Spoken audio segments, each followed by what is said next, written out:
ولا تلبسوا الحق بالباطل وتكتموا الحق وأنتم تعلمون وأقيموا الصلاة وآتوا الزكاة واركعوا مع الراكعين أتأمرون الناس بالبر وتنسون أنفسكم وأنتم تتلون الكتاب أفلا تعقلون. باللہ من الشیطان الرجیم بسم اللہ الرحمن الرحیم رب اشرح لی صدری ویسر لی امری واحلل عقدۃ من لسانی یفقہوا قولی۔ سورہ بقرہ آیت نمبر 42۔ وَلَا تَلْبِسُوا الْحَقَّ بِالْبَاطِلِ وَتَكْتُمُوا الْحَقَّ وَأَنْتُمْ تَعْلَمُونَ، اور تم حق کو باطل کے ساتھ نہ ملاؤ اور نہ ہی حق کو چھپاؤ حالانکہ تم جانتے ہو۔ یہاں پہ دو چیزیں توجہ طلب ہے، ایک تو حق کو باطل کے ساتھ ملانا اور دوسرے حق کا انکار کرنا، یعنی جن سے اللہ تعالیٰ نے روکا ہے اس کا انکار کرنا۔ تو لوگ دین میں علماء کی پیروی کرتے ہیں، اہل کتاب سے یہ توقع تھی کہ وہ علم کو واضح کر کے بتائیں تاکہ لوگوں کے لیے سیدھا راستہ اور مجرموں کا راستہ جو ہے وہ واضح ہو جائے، لیکن انہوں نے کیا کیا؟ انہوں نے حق کو چھپایا اور حق اور باطل کو گڈ مٹ کر دیا۔ اور پھر یہ بات ہے، انہوں نے جھوٹی تعویلیں دیں حق کو باطل کے ساتھ ملانے کے لیے، یعنی جو صحیح بات تھی اور جو غلط بات تھی آپس میں دونوں کو ملا دیا۔ اسی لیے یہ بات ہے کہ فرمایا ہے کہ جھوٹی تعویلیں کر کے سچ کو جھوٹ سے نہ ملاؤ۔ تو قرآن مجید اس حوالے سے ہمیں آگاہ کرتا ہے۔ سورہ لقمان میں اللہ تعالیٰ فرماتے ہیں یہ اس لیے ہے کہ یقیناً وہی اللہ تعالیٰ ہی حق ہے اور یقیناً اس کے سوا جن کو وہ پکارتے ہیں وہی باطل ہے، اور یقیناً اللہ تعالیٰ ہی بے حد بلند بے حد بڑا ہے۔ تو جو بھی شخص حق کو چھپاتا ہے وہ اصل میں جہنم کی طرف بلانے والوں میں سے ہوتا ہے، یہ بخاری کی روایت ہے۔ تو اب سوال یہ پیدا ہوتا ہے کہ حق کو باطل کے ساتھ ملانے سے کیا مطلب ہے؟ تو یعنی کہ غلط جو ہے وہ کام کرنا اور اس کو ظاہر کرنا کہ یہ اللہ کی طرف سے ہے، جو کام غلط ہو اور اس کو جو ہے وہ نام دے دیا جائے کہ یہ اللہ تعالیٰ کا حکم ہے، یہ ہے حق کو جو ہے وہ باطل کے ساتھ ملانا۔ اور یہ بات ہے کہ یہود کیا کرتے تھے، یہودی حق کو چھپا کر باطل کا غلبہ دکھانا چاہتے تھے، اور کیونکہ حق تو اسلام ہے اور یہودیت اور عیسائیت تو باطل ہے، تو یہودی حق اور باطل کو جمع کر کے رکھ دیتے تھے، تو باقی لوگ ان سے متاثر ہو جاتے تھے۔ مدینہ کے جو باقی افراد تھے وہ یہودیوں سے ویسے ہی ان کے علمی رعب کی وجہ سے اور ان کی جو مذہبی شان تھی شروع سے ہی اس سے بہت متاثر تھے۔ وہ یہودیوں سے نبی پاک صلی اللہ علیہ وسلم کی نبوت کے بارے میں اور آپ صلی اللہ علیہ وسلم کی دعوت کے بارے میں پوچھتے کہ یہ کیا صحیح ہے، آپ بتا دو کیونکہ آپ تو پہلے سے ہی علم والے ہو۔ تو یہود موقع کا فائدہ اٹھاتے اور پھر یہ کہ پوچھنے والے جو ہوتے ہیں نا ان کے دل میں نبی پاک صلی اللہ علیہ وسلم کے مشن کے خلاف کوئی نہ کوئی وسوسہ ڈال دیتے اور پھر آپ صلی اللہ علیہ وسلم کے اوپر الزام لگا دیتے تاکہ ان پر حق واضح نہ ہو، مشتبہ ہو جائے، اور یہ جھوٹا پروپیگنڈا تھا جو وہ کر رہے تھے۔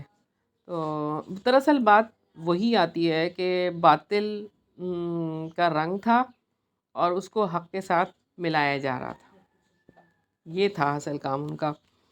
اور پھر یہ کہ اگر ہم آج کے دور میں دیکھیں کہ آج کیا ہو رہا ہے، آج کیسے حق اور باطل کو ملایا جاتا ہے. کئی باطل اصولوں کو اسلامی اصول سمجھ لینا، اور پھر یہ کہ کاروبار کے سودی طریقے کو اسلامی کہنا، جیسے اسلامک بینکنگ کہتے ہیں. ہاں، اسلامی بینکنگ. تو یہ جو کام ہے نا، یہ وہی والی بات ہے. اور پھر یہ کہ پارلیمنٹ کو شورا سمجھنا، اور غیر اسلامی عدلیہ کو اسلامی عدلیہ سمجھنا، اور جو غیر اسلامی قوانین ہیں ان کو اسلامی قوانین کی طرح قبول کرنا. تو اور دوسری بات جو یہاں پہ ہے آیت میں، کہ حق کو چھپانے کی جو بات ہے نا، وَتَكْتُمُ الْحَقَّ کی بات ہے. تو حق بات پتہ ہو لیکن دوسروں کو بتائی نہ جائے، تو یہ ہے حق کو چھپانا. تو جو لوگ سچے دین کی دعوت لے کر اٹھیں، ان پر کوئی الزام لگا دیا جائے تاکہ لوگ نہ صرف ان افراد کے بارے میں بلکہ دین کے بارے میں بھی شک میں مبتلا ہو جائیں. ذاتیت پہ اتر آتے ہیں نا لوگ. جب کوئی حق بات کرنے لگتا ہے تو دوسرے لوگوں کی جو ہے نا وہ نذرانے ختم ہونے لگ جاتے ہیں، یا ان کو ڈر ہوتا ہے کہ ان کے پاس کوئی نہیں آئے گا، یا ان کی سیٹ ڈاواڈول ہو جائے گی، یا کچھ اس طرح سے ہو جائے گا. تو وہ لوگ ان کی ذاتیت پہ اتر آتے ہیں، پھر ذات کو چھالنا شروع کر دیتے ہیں. ان کی ذات میں یہ، ان کی ذات میں وہ نہیں دیکھتے کہ وہ کتنا بڑا کام کر رہے ہیں، اللہ کا پیغام آگے پہنچا رہے ہیں. دیکھیں، ہر شخص جو ہوتا ہے نا، وہ کوئی فرشتہ نہیں ہوتا. ہر ایک کے اندر کوئی نہ کوئی خامی ضرور ہوتی ہے. ٹھیک ہے، کتنے لوگ ہیں جن کے پاس خامیاں ہیں، ہر ایک کے پاس خامی ہوتی ہے، یعنی کوئی پرفیکٹ نہیں ہوتا. لیکن کتنے لوگ ہیں جو اللہ کا کام کر رہے ہیں، اللہ کا دین پھیلا رہے ہیں. تو آپ ان لوگوں کو پکڑتے ہیں جو اللہ کا دین پھیلا رہے ہیں، اور جو آرام سے بیٹھے ہوئے ہیں ان کو تو کچھ نہیں کہتے. آپ ان کے اندر بھی وہی خرابیاں اگر ہیں تو. اور جن کے اندر جو کہ اللہ کا دین پہنچا رہے ہیں، پھیلا رہے ہیں، اگر ان کے اندر کچھ آپ دیکھ رہے ہیں کہ وہ غصے کی بڑی تیز ہیں، اور ایسے، ہاں وہ بات ہی صحیح سے اس طرح نہیں کر رہی ہیں اور اس طرح، تو کیا پتہ وہ کتنا اس کے اوپر کوشش کر رہی ہوں گی کہ میں اپنے اخلاق اچھے کروں، اور کتنے اللہ تعالیٰ سے جڑی ہوئی ہوں گی، اور کتنے اللہ تعالیٰ سے دعائیں کرتی ہوں گی. تو وہ آہستہ آہستہ ہی ان کے مزاج میں تبدیلی آ رہی ہوگی. وہ ہمیں تو نظر نہیں آ رہا نا، ان کو زیادہ پتہ ہے کہ وہ پہلے کیسی تھیں، اور دین پڑھنے کے بعد اور دین پھیلانے کے بعد ان کا کیا حال بنا. مگر بات وہی ہے کہ لوگ پھر حق کو چھپانے کی بات کر دیتے ہیں، ان کے خلاف ہو جاتے ہیں، ان افراد کے خلاف ہو جاتے ہیں جو لوگ دین کی دعوت لے کر اٹھیں. ان کے بارے میں کوئی ایک شوشہ چھوڑ دیتے ہیں، ایک شوشہ چھوڑ دیا جاتا ہے کہ دیکھو بھائی یہ تو یہ کر رہی ہیں. اچھا، اب ان کی فیملی میں کوئی ایسے پرابلم ہو گیا، کوئی بھی بات ہو گئی، اچھا ان کے خاندان والے ہی ان سے ایسے ہیں، ہاں یہ بڑا دین کا کام کر رہی ہیں. حالانکہ وہ بہت دین کا کام کرتی ہیں، سارا کچھ کر رہی ہیں، لیکن جو ہے ان کے لیے ایسے ایسے ایسے جو ہے نا وہ بنائے جاتے ہیں، پلان کیے جاتے ہیں تاکہ لوگ جو الجھ جائیں، اور لوگ اصل کو چھوڑ دیں، جو اصل پیغام پہنچایا جا رہا ہے اس کو چھوڑ دیں، اور شخص کی ذاتیت میں گھس جائیں. جو وہ کہہ رہا ہے، جو وہ بتا رہا ہے، جو بھی شخص حق بات جو بتا رہا ہے، اس بات کو لینا چاہیے. اس بات کو لینے کے بجائے اس شخص کے پیچھے پڑ گئے. تو یہ نہیں کرنا چاہیے، اور شخصیات تک محدود نہیں رہنا چاہیے معاملہ. لوگ دین کے بارے میں شک میں مبتلا ہو جاتے ہیں پھر اس طرح سے، تو دین سے دور کر دیتے ہیں ہم لوگوں کو شخصیت کی جو ہے نا اس طرح کی بات کر کے. تو لوگ پھر ان کے خلاف جو لوگ دعوت دے رہے ہیں دین کی حق بات لے کر اٹھے ہیں، ان کے خلاف جھوٹا پروپیگنڈا کیا جاتا ہے، پھر ان پر اعتراضات کیے جاتے ہیں، اور پھر یہ کہ ان کی شخصیات کے بارے میں رائے خراب کی جاتی ہے، اور دین یوں مشتبہ ہو جاتا ہے. لوگ شک میں پڑ جاتے ہیں کہ یہ دین بھی صحیح ہے کہ نہیں، اس طرح کی بات. تو بات یہی ہے کہ یہود حق کو چھپاتے تھے، اور اللہ تعالیٰ کے احکامات کو وہ چھپا دیتے تھے، اور نبی پاک صلی اللہ علیہ وسلم کی بشارتیں جو کہ ان کی کتاب میں آئی ہیں ان کو چھپا دیتے تھے. اور حالانکہ دیکھیں تو ان کا تذکرہ تورات میں بھی ہے اور انجیل میں بھی ہے آپ صلی اللہ علیہ وسلم کا، اور وہ چھپاتے تھے. اور آج بھی آپ دیکھیں تو کتاب جو ہے وہ ہماری نسلوں سے چھپائی جا رہی ہے، اللہ کے احکامات چھپائے جا رہے ہیں، ان کو جو دور کر دیا گیا ہے ان کی یہ تعلیمات سے. اور پھر ظاہر ہے جب دور کر دیا گیا تو عمل کہاں سے ہوگا. اور پھر یہ بات ہے کہ کچھ بھی جو ہے نا گھڑی ہوئی باتوں کی جو ہے نا وہ کتابیں بنا کے وہ پڑھانا شروع کر دیتے ہیں بجائے قرآن پڑھانے کے. اچھا، اب یہ بھی ہے کہ ایک اس طرح کی ایک کوئی کتاب بنائی گئی کہ فرقان الحق کے نام سے، اور اس کے اندر جو ہے نا قرآنی آیات کو بدلنے کی جو ہے نا وہ جسارت کی گئی ہے. اس طرح بھی کام ہو رہا ہے آج کل، اور اس طرح سے اسلام کے احکامات کے خلاف جھوٹے پروپیگنڈے کیے جاتے ہیں اور شبہات اور اعتراضات سے حق کو چھپانے کی کوشش کی جاتی ہے. بہت سارے سوالات جو کہ اسلام کے کسی حکم کے خلاف اٹھائے جاتے ہیں. بھئی عورت کی آدھی گواہی کیوں ہے؟ مطلب یہ سوال کیسا سوال ہے؟ اللہ کا جو حکم ہے تو اس کے خلاف آپ کی بات کیسے اٹھ رہی ہے؟ ہاں، عورت کے پردے کے حوالے سے کتنے سوالات اٹھ جاتے ہیں، یعنی اور سود کے حوالے سے. ہاں ہاں بالکل. اور سود کے حوالے سے اتنے سوال کیے جاتے ہیں، شراب کے حوالے سے کتنے، شراب کا حرام کا لفظ کدھر لکھا ہوا ہے. مطلب اس طرح کے کر کے جو ہے وہ شبہات ڈال کے اور اس طرح سے جھوٹے پروپیگنڈے کر کے اور اس طرح سے کام کیے جاتے ہیں. اور پھر آخر میں اللہ تعالیٰ فرما رہے ہیں وَأَنْتُمْ تَعْلَمُونَ، حالانکہ تم جانتے ہو. یعنی کہ یہ یہود کے لیے ہے کہ پہلی کتابوں کے ذریعے سے اللہ تعالیٰ کے احکامات کو جانتے ہو. پہلی کتابوں میں بھی یہی سب کچھ تھا، یہی سارا کچھ تھا. تو ابھی بھی وہی ہے، لیکن اس میں تھوڑے سا اللہ تعالیٰ نے اس کو اور پرفیکٹ کر دیا. لیکن بات یہ ہے کہ سارا کچھ جاننے کے باوجود بھی یہ کام کرتے ہو، حق کو باطل سے ملاتے ہو اور حق کو چھپا دیتے ہو. آیت نمبر 43 ہے وَأَقِيمُوا الصَّلَاةَ وَآتُوا الزَّكَاةَ وَارْكَعُوا مَعَ الرَّاكِعِينَ، اور نماز قائم کرو اور زکوٰۃ ادا کرو اور رکوع کرنے والوں کے ساتھ رکوع کرو. وَأَقِيمُوا الصَّلَاةَ کی بات کی ہے اللہ تعالیٰ نے، یعنی ظاہری اور باطنی طور پر نماز قائم کرو، اس لیے کہ نماز سے ہی اللہ تعالیٰ سے تعلق جڑتا ہے اور اس کی مدد حاصل ہوتی ہے. اور اصل چیز ہی نماز ہے. آپ اللہ تعالیٰ فرماتے ہیں کہ میری یاد کے لیے نماز قائم کرو.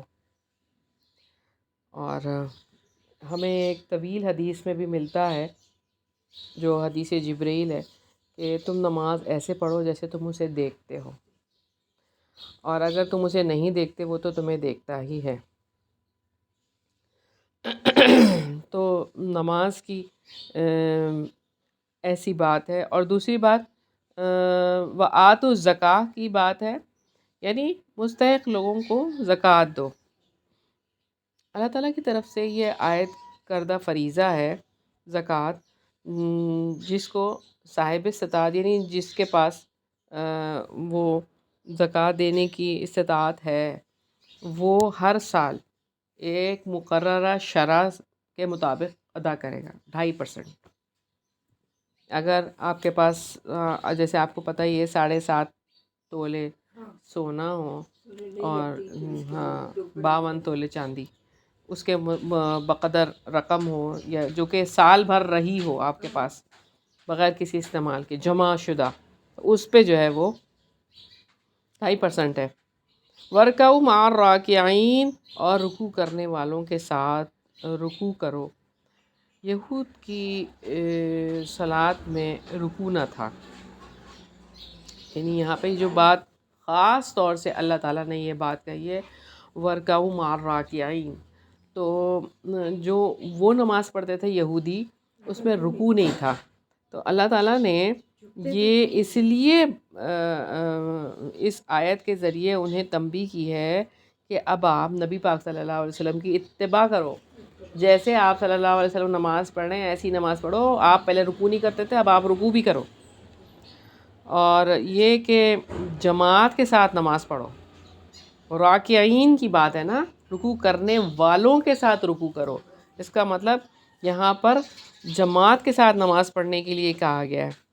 اور جماعت نبی پاک صلی اللہ علیہ وسلم اور صحابہ کرام رضی اللہ عنہم کے ساتھ.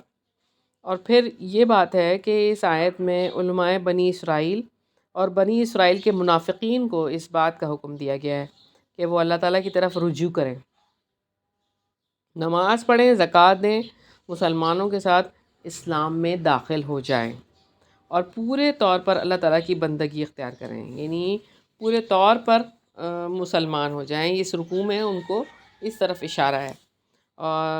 اور اس آیت میں ہم دیکھتے ہیں کہ باجماعت نماز کے لیے بھی بتایا گیا ہے اور اللہ تعالیٰ نے یہ حکم دیا ہے کہ رکوع کرنے والوں کے ساتھ تم بھی رکوع کرو. تو بات یہاں پہ جو ہو رہی ہے وہ یہ کہ اللہ تعالیٰ ہم سے کیا چاہتے ہیں. بات تو یہودیوں سے ہے لیکن ہم بھی تو مخاطب ہیں نا، ہم بھی تو اس میں آ جاتے ہیں. اقامت صلاۃ کی اللہ تعالیٰ نے تلقین کی ہے یہاں پر. تو نماز کے ذریعے ایک ایمان لانے والے کا اللہ تعالیٰ سے اچھا تعلق بن جاتا ہے نماز کے ذریعے، اور اللہ تعالیٰ کی مدد حاصل ہوتی ہے. اور یہ ہے کہ جب آپ نماز کو قائم کرتے ہیں اور باجماعت پڑھتے ہیں تو مسلمانوں کے آپس میں تعلقات ہوتے ہیں. جب 5 ٹائم آپ سوچیں 5 وقت پہ پورے ایک محلے کی مسجد ہے اور وہاں پہ پورے محلے کے لوگ جاتے ہیں تو 5 اوقات ہیں، ان میں سے فجر میں بھی ان سے ملاقات ہوتی ہے، پھر ظہر میں بھی ملاقات ہوتی ہے، پھر عصر، مغرب، عشاء. تو آپس میں بات چیت ہوتی ہے، سلام دعا ہوتی ہے، کسی کا کوئی مسئلہ ہوتا ہے وہ بھی ڈسکس ہوتا ہے، سارا کچھ ہوتا ہے. یعنی کتنے زیادہ پیار اور محبت کا ایک سلسلہ ہے، باہمی محبت ہو جاتی ہے آپس میں، انسیت ہو جاتی ہے آپس میں. ایک شخص اگر کسی نماز میں نہیں آیا تو بے چینی ہوتی ہے لوگوں کو کہ وہ کیوں نہیں آئے، کیا وجہ تھی. لوگ ان کے گھر پہنچ جاتے ہیں پوچھنے کے لیے کہ کیا وجہ بنی. پھر کوئی اور شخص کو پتہ ہوتا ہے تو کوئی ان کا پڑوسی ہوتا ہے وہ بتا دیتا ہے کہ ان کی طبیعت ٹھیک نہیں ہے یا ایسے، سارے ان کو پوچھنے چلے جاتے ہیں. یعنی یہ ایک بہت اچھا ایک تعلق جو ہے نا وہ استوار ہوتا ہے. تو آج جو حالت ہے اللہ تعالیٰ ہم پر رحم کرے کہ نمازیوں کی تعداد کتنی ہے اور محلہ داری کیسی ہے. اللہ تعالیٰ ہم سب پہ رحم کر دے. بس نماز کی اقامت کے ذریعے سب لوگوں میں ایک مقصد کی یگانگت ہو جاتی ہے. یعنی کہ ان کا سب کا مقصد ایک ہی ہوتا ہے. ہاں ہاں جی ہاں جی. تو پھر یہ کہ باہمی تعلقات پھر اس طرح سے مضبوط ہو جاتے ہیں. آیت نمبر 44 ہے أَتَأْمُرُونَ النَّاسَ بِالْبِرِّ وَتَنْسَوْنَ أَنفُسَكُمْ وَأَنْتُمْ تَتْلُونَ الْكِتَابَ أَفَلَا تَعْقِلُونَ. کیا تم لوگوں کو نیکی کا حکم دیتے ہو اور اپنے آپ کو بھول جاتے ہو حالانکہ تم کتاب کی تلاوت کرتے ہو، تو کیا تم نہیں سمجھتے. تو یہاں پہ اللہ تعالیٰ نے جو بات فرمائی ہے کہ کیا تم نیکی کا حکم دیتے ہو. البر یعنی کہ خیر کے لیے ایک لفظ ہے. سارے جتنے بھی خیر کے کام ہیں ان کے لیے البر کہہ دینا، اس میں سارے خیر کے کام آ جاتے ہیں. یہاں پہ اس سے مراد یہ ہے کہ نبی پاک صلی اللہ علیہ وسلم پر ایمان اور اسلام میں داخلہ. یعنی نیکی کا حکم دینے سے مراد کیا ہے؟ نبی پاک صلی اللہ علیہ وسلم کو سے جو ہے وہ ایمان لانا اور اسلام میں داخل ہو جانا. تو خود بھول جاتے ہیں، دوسروں کو بتا رہے ہیں اور خود بھول جاتے ہیں. یعنی اپنے آپ کو ایمان اور بھلائی کا حکم دینا چھوڑ دیتے ہیں، خود نہیں کرتے. وَتَنْسَوْنَ أَنفُسَكُمْ. کیا تم اپنے آپ کو بھول جاتے اور نبی پاک صلی اللہ علیہ وسلم کی اتباع نہیں کرتے؟ تو تمہارے لیے بھی تو یہ لازمی ہے نا، تمہارے لیے بھی تو یہ لازمی ہے، تمہاری کتابوں میں لکھا ہوا ہے کہ آپ صلی اللہ علیہ وسلم کی اتباع کرو، تم وہ نہیں کرتے، دوسروں کو نیکی کا حکم دیتے ہو، دوسروں کو نیکی کا حکم دیتے ہو اور خود عمل پیرا نہیں ہوتے۔ اللہ کے نزدیک یہ رویہ بہت ناپسند ہے۔ جب بھی دین کو پیشہ بنا لیا جائے، یعنی وہ پیشہ بن جائے، آپ بس اس کو پیشے کے طور پر اپنا لیں، تو دین لے کر چلنے والے جو ہوتے ہیں نا، وہ زبان سے کچھ کہہ رہے ہوتے ہیں اور ان کا عمل کچھ ہو رہا ہوتا ہے۔ یعنی انہوں نے بتانا تو ہے کیونکہ ان کا پیشہ بن گیا ہے نا، وہ بتانا تو ہے انہوں نے، لیکن خود تو عمل کرتے نہیں ہیں۔ وہ اللہ تعالیٰ سے خود تو ڈرتے نہیں ہیں، لیکن دوسروں کو اس کی دعوت دیتے رہتے ہیں، بھلائی کی دعوت دیتے رہتے ہیں، لیکن ان کے عمل میں، ان کی زندگیوں میں اس چیز کے خلاف ہی سارے کام ہو رہے ہوتے ہیں۔ تو اللہ تعالیٰ کی کتاب پڑھتے ہوئے یہ دوغلا رویہ جو ہے نا، یہ اللہ تعالیٰ کو سخت ناپسند ہے، تو بہت ہی مکروہ کام ہے یہ۔ تو اللہ تعالیٰ چاہتے ہیں کہ قول اور فعل میں تضاد نہ ہو، اور ہدایت اور عمل کا آغاز جو ہے وہ اپنی ذات سے ہو۔ نبی پاک صلی اللہ علیہ وسلم نے فرمایا کہ میں معراج کے دن ان لوگوں کے پاس سے گزرا جن کے ہونٹ اور زبان کاٹے جا رہے تھے۔ استغفر، مجھے بتایا گیا کہ یہ آپ صلی اللہ علیہ وسلم کی امت کے بے عمل عالم ہیں، جو عمل نہیں کرتے تھے مگر عالم تھے، علم رکھتے تھے۔ تو اللہ تعالیٰ سے دعا، اللہ تعالیٰ ہمیں ایسے بننے سے بچا لینا، اور اللہ تعالیٰ ہمیں عمل والا بنا دینا۔ اسی طرح آپ صلی اللہ علیہ وسلم نے فرمایا کہ قیامت کے دن ایک آدمی کو آگ میں ڈالا جائے گا، استغفر اللہ، اس کی آنتیں باہر نکل آئیں گی، وہ انہیں لے کر ایسے گھومے گا جیسے گدھا چکی میں گھومتا ہے، اس کے گرد جہنمی جمع ہو جائیں گے اور کہیں گے اے فلاں، تجھے کیا ہوا ہے؟ کیا تو نیکی کا حکم نہیں دیتا تھا اور برائی سے نہیں روکتا تھا؟ وہ کہے گا ہاں یقیناً، لیکن میں لوگوں کو تو نیکی کا حکم دیتا تھا اور خود نہیں کرتا تھا۔ اللہ، بخاری کی روایت ہے، اللہم لا تجعلنا منہم، کہ اللہ تعالیٰ ہمیں ان لوگوں میں شامل مت کرنا۔ اللہ تعالیٰ کو عمل سے خالی اور زبان کے رسیلے لوگ پسند نہیں ہیں، کہ زبان میں ایسے میٹھے اور ایسے قرآن کی آیتیں فرفر ان کو یاد ہیں ہر موقع کے مناسبت سے، اور سارا کچھ، اور حدیثیں بھی سارا، لیکن عمل میں صفر، کچھ بھی نہیں ہے، عمل میں کچھ بھی نہیں ہے۔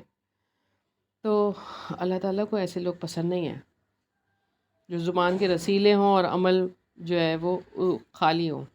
اس لیے اللہ تعالیٰ نے فرمایا سورہ صف میں، یا ایھا الذین آمنوا لما تقولون ما لا تفعلون، اے لوگو جو ایمان لائے ہو، تم وہ بات کیوں کہتے ہو جو تم کرتے نہیں ہو؟ جو تم کرتے نہیں ہو وہ کہتے کیوں ہو؟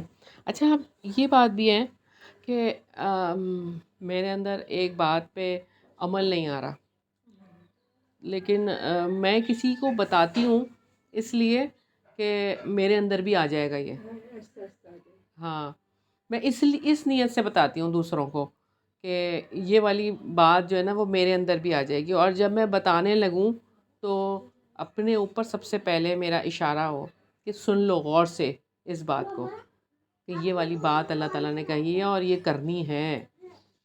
اور اللہ تعالیٰ سے توفیق مانگیں گے تو کیوں نہیں ہوگا عمل؟ اللہ تعالیٰ توفیق دے دیتے ہیں، بندہ مانگ کے تو دیکھے، جس بات پہ عمل نہ ہو رہا ہو قرآن کی، بلکہ ہر بات پہ ہی اللہ تعالیٰ سے توفیق مانگنی چاہیے۔ ہم نے سورہ فاتحہ میں پڑھا تو ہے کہ عبادت میں بھی توفیق اللہ سے ہی مانگنی ہے، استعانت جو ہے وہ اللہ تعالیٰ سے ہر چیز میں مانگنی ہے، تو اس میں بھی مانگنی ہے۔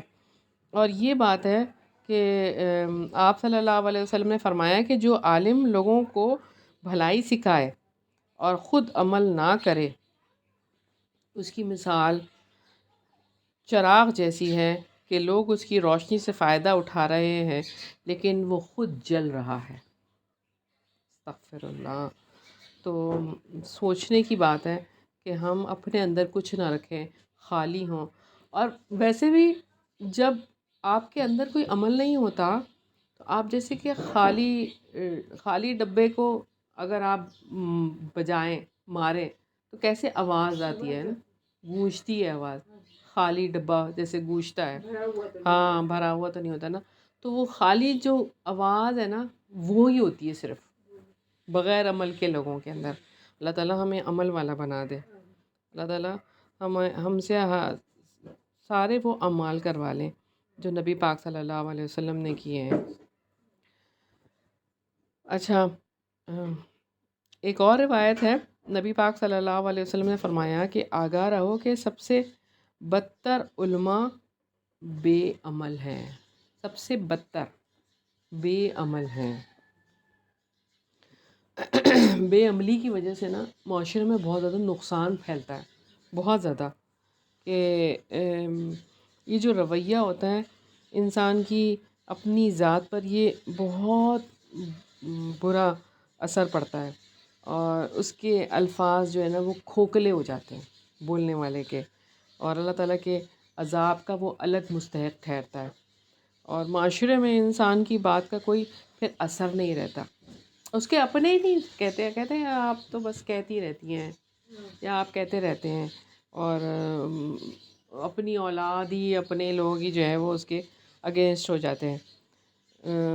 یہ جو دوہرا رویہ دیکھتے ہیں نا اللہ کی بات کرنے والوں کا، جب لوگ، تو ان کو دیکھ کے وہ خود بھی عمل چھوڑ دیتے ہیں، کہتے ہیں ان کی مثال دیتے ہیں، دیکھو وہ بھی تو قرآن پڑھتی ہیں، وہ بھی تو پڑھاتی ہیں، انہوں نے تو اپنے بچے کی شادی ایسے کری تھی، ہم بھی ایسے ہی کر لیتے ہیں۔ ایسے ہوتا ہے پھر، اور پھر جو اصل دعوت ہے نا وہ مشکوک ہو جاتی ہے، جو اللہ تعالیٰ کا حق ہے نا، جو اللہ تعالیٰ کی حق کی دعوت ہے وہ مشکوک ہو جاتی ہے، اور پھر دعوت دینے والے مشکوک ہو جاتے ہیں، جو لوگ دعوت دے رہے ہوتے ہیں وہ پھر مشکوک ہو جاتے ہیں، اور لوگوں کے دلوں پر سے ایمان کی روشنی ختم ہو جاتی ہے، دین پر پہ سے لوگوں کا ایمان بھی اٹھ جاتا ہے، ختم ہو جاتا ہے۔ تو اللہ تعالیٰ آگے فرماتے ہیں وَأَنْتُمْ تَتْلُونَ الْكِتَابَ أَفَلَا تَعْقِلُونَ۔ عقل کو اس لیے عقل کہا جاتا ہے، یہاں پہ عقل کی بات کی ہے نا اللہ تعالیٰ نے، تو عقل کو اس لیے عقل کہا جاتا ہے کیونکہ اس کے ذریعے سے ہم فائدہ مند چیز اور بھلائی کا شعور حاصل کرتے ہیں، اور اس کے ذریعے سے ہم کسی نقصان دہ چیز سے بچ جاتے ہیں، بچنے کی کوشش کرتے ہیں۔ تو عقل جو ہے وہ انسان کو اس بات پر بھی آمادہ کرتی ہے کہ وہ جس چیز کا حکم دیتا ہے اس پر سب سے پہلے خود عمل کرے، اور جس چیز سے وہ روکتا ہے سب سے پہلے خود رک جائے، خود ترک کرے۔ تو جو کوئی کسی کو بھلائی کا حکم دیتا ہے اور خود اس پر عمل پیرا نہیں ہوتا، یا وہ کسی کو برائی سے روکتا ہے اور خود اس برائی سے نہیں بچتا، نہیں اس کو ترک کرتا، تو یہ چیز اس کی جہالت اور اس کی بے عقل ہونے کی دلیل ہے، کہ وہ جاہل آدمی ہے، وہ بے عقل ہے۔ اور پھر ہم دیکھتے ہیں کہ خاص طور پر جب کہ ایسا شخص اس حقیقت کا علم بھی رکھتا ہو، اس کے پاس علم بھی ہو کہ یہ کرنے سے یہ فائدہ ہوگا اور یہ کرنے سے یہ نقصان ہوگا، تو پھر اس کے اوپر حجت تمام ہو جاتی ہے، پھر اس کے اوپر مہر لگ جاتی ہے کہ یہ شخص ہے، اس کو پکڑ لینا چاہیے۔ اللہ کے فرشتے جو ہے پھر آخرت میں اس کو کیسے پکڑیں گے۔ تو آیت کریمہ میں اس بات کی دلیل نہیں ہے کہ انسان جس کام کے کرنے کا حکم دیتا ہے اگر خود اس پر عمل نہیں کرتا تو وہ نیکی کا حکم دینے اور برائی سے منع کرنے سے رک جائے۔ اچھا، یہاں پہ یہ والی بات اللہ تعالیٰ نے نہیں کہی کہ آپ نیکی کا حکم دینے سے رک جائیں، ابھی آپ کیونکہ نیکی نہیں کر رہے، یا آپ برائی کا روکنے سے رک جائیں کیونکہ آپ ابھی وہ نہیں کر رہے۔ آپ نے روکنا ہے، جیسے ابھی میں نے بتایا نا، روکنا بھی ہے برائی سے، اور نیکی کا حکم بھی دینا ہے۔ یہ اپنے اندر بات رکھنی ہے کہ میں بھی اس پر عمل کروں گی۔ اور پھر یہ بات ہے کہ جب آپ خود عمل کرتے ہیں نا تو آدھی بات ہو جاتی ہے پوری۔ جب آپ کسی دوسرے کو بتاتے ہیں نا تو وہ بات پوری مکمل ہو جاتی ہے. جو اللہ تعالیٰ ہم سے چاہتے ہیں نا وہ پورا ہو جاتا ہے. تو بتانا نہیں چھوڑنا، بتانا تو رہنا ہے، بتاتے تو رہنا ہے.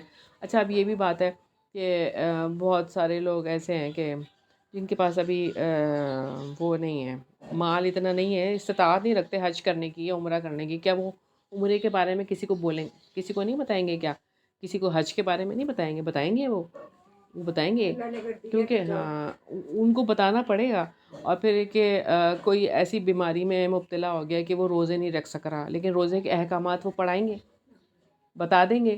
بتانے والے جو ہیں دائی ہیں جو اسلام کو آگے پھیلا رہے ہیں وہ بتائیں گے ضرور. لیکن اس وجہ سے کہ اللہ تعالیٰ نے یہاں پہ یہ نہیں منع کیا کہ آپ یہ نہیں بتائیں گے اگر آپ نہیں کر رہے تھے، لیکن بتانا ہے. آپ ابھی نہیں کر سکتے عمل اس پر، لیکن آپ نے بتانا ہے.